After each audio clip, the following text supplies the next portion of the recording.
Hi guys, Riley Smith here with another real estate update. So this week I wanted to let you know what some of the industry insiders are thinking about what's happening and what the future looks like for real estate here in South Florida. I was lucky enough yesterday to be on a conference call with 6 or 7 of the top real estate agents in Miami, masterminding about what they're seeing in their world, what's going on, what they think the future holds for us. Also, I spent today talking to mortgage, title, and investors to get their take on the market. So here are 4 key takeaways I have from those conversations. First and foremost, the biggest challenge we're going to face here in the real estate industry across all sectors is access. Access, as we all know right now, is a very tricky thing as people are trying to stay in their homes and eliminate the amount of people that come in contact with them.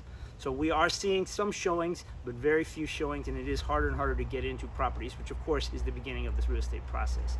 On Brickell and some of the other condos are following suit. They are now not allowing any non-essential health personnel to come and visit to anybody in those buildings. So realtors have been exempt from most condo buildings in Miami right now. So we're having a hard time getting in, which of course is going to lead to a little bit more slowdown in our market as we don't have opportunities to show buyers and renters properties.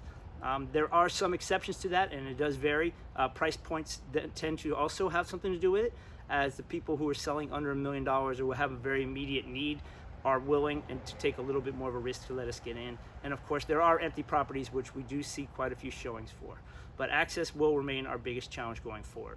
Another topic that I touched on was checking in with my mortgage and title partners. They remain busy as their pipeline before this whole crisis was already ramping up with interest rates so low. So I think for the next few weeks, they're going to stay busy, but they're already telling me that they see a decline in new contracts coming in. And more importantly, they are seeing a struggle in getting existing contracts closed. Banks are getting more nervous. They're re-examining every file to make sure the crisis has not hurt the borrower's credit or their income or their debt to ratios. And title is also being a little bit overwhelmed in the process of keeping everything together. So those parties are still seeing activity, but I think that activity is going to slow down a little bit. The next thing I want to talk about is what price points are we all talking about?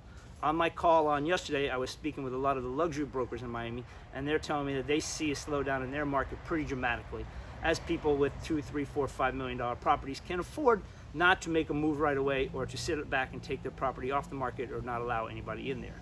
But we are still seeing in the lower end properties moving pretty fast, not as fast as before the crisis, and I'm sure every week we talk, we'll see those numbers start to go down.